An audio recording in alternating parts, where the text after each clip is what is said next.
Então, meu querido irmão, minha querida irmã, como vocês percebem o cenário, nós estamos na cidade de Juazeiro do Norte, onde recentemente nós produzimos 2 conteúdos para o canal.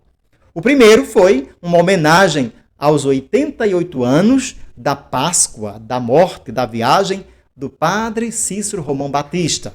E o outro conteúdo foi um relato de uma peregrinação que fizemos anos passados, de Alagoas para o Vale do Cariri, para essa terra encantada, abençoada pelo Padre Cícero e pela Mãe das Dores, né? Mas a nossa intenção aqui é fazer um breve comentário do Evangelho do domingo desse tempo comum.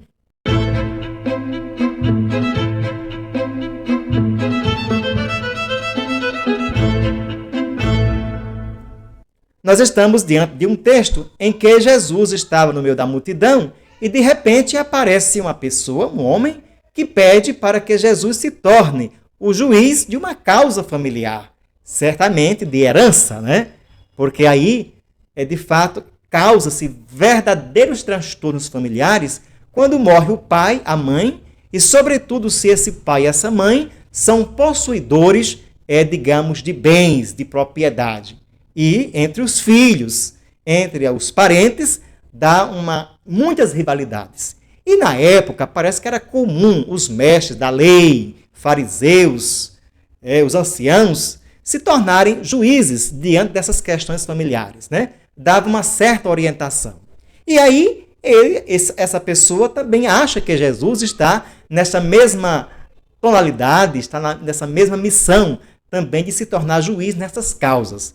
E Jesus não entra nessa questão porque vê que não traz, digamos assim, nenhuma novidade. Porque o que está em jogo aí é a propriedade, é a posse dos bens. E Jesus não tem esse apego aos bens materiais. Como vocês bem sabem, Jesus de Nazaré não tinha onde sequer reclinar a cabeça, né? Ele vai dizer, olhe para os pássaros do céu, né? Olhe para as raposas que não têm suas tocas, e o Filho do Homem não tem onde sequer reclinar a cabeça.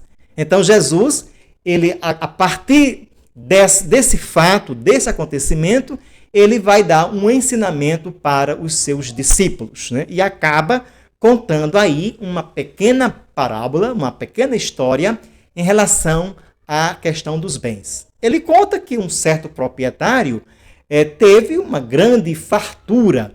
O seu trigo rendeu muito, o inverno foi muito bom, e aí produziu em grande quantidade, a ponto que aquele celeiro, aquele armazém que ele tinha, não dava para comportar a quantidade de trigo e dos seus bens. E aí o que ele vai dizer?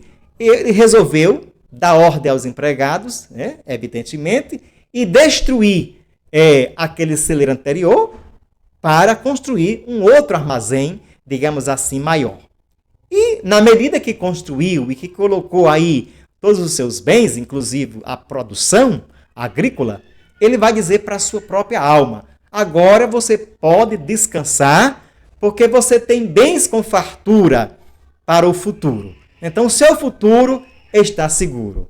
E aí Jesus vai dizer, louco, né? Hoje mesmo, Deus vai pedir conta de sua vida. Quer dizer, hoje mesmo você vai morrer. E para quem vai ficar os bens? Para quem vai ficar os bens? E essa historinha é bastante interessante, né? É claro que os bens materiais são importantes para a vida. Os bens materiais, quando usados com critério, com discernimento, eles colaboram com a felicidade humana.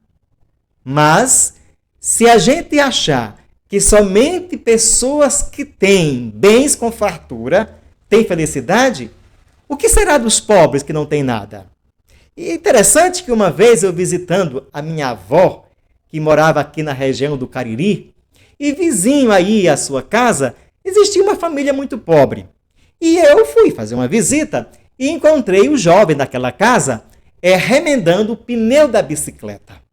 O interessante é que era tanto do remendo na câmara de ar que do original tinha pouca coisa, era só remendo. Então, dentro daquela situação, daquela família a fome, a seca que estava grande, não tinha muita produção. E eu perguntei para aquele jovem: você é feliz? E imediatamente ele me respondeu: eu sou feliz. Sabe por quê? Porque a alegria dos ricos vem de fora, vem a partir das coisas. E a alegria do pobre vem de dentro. Então, que nós sejamos assim, à luz dos ensinamentos de Jesus, somos convidados e convidadas a olhar para os bens materiais não como um bem supremo, não como o grande dom essencial para que a vida possa ter permanência neste mundo.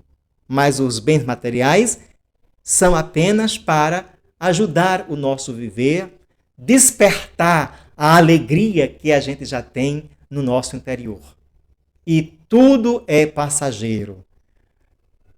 Quando você compra um celular, quando você compra um computador, uma bicicleta, uma moto ou um carro, isso dá uma alegria tremenda. Mas, como tudo nesse mundo é passageiro, o carro é batido, a bicicleta é arranhada, o celular dá problema, começa a travar, o computador a mesma coisa. E aí você acaba em tristeza. Porque isso chegou em suas mãos não para ser o essencial, não para ser a orientação de sua vida. E outra coisa, se eu tenho algum bem material, esse bem está a serviço de quem? Eu coloco ele a serviço do reino ou simplesmente a meu serviço? Então, Jesus, neste domingo, nos convida a olhar para a nossa propriedade e dizer para ela, como dizia o Nietzsche, o grande problema da propriedade é porque ela se apossa de nós.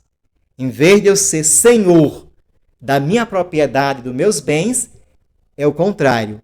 Os bens se tornam meus senhores. E aí a coisa é feia. Mas, pessoal, já por hoje, a gente volta na próxima semana. Desejo a vocês um bom final de semana, um santo e abençoado domingo e uma semana de trabalho, de luta. Quem é desempregado na busca do emprego, eu desejo muitas bênçãos e muita paz a partir dessa terra bendita do Padre Cícero Romão. Um forte abraço e até a nossa breve oportunidade.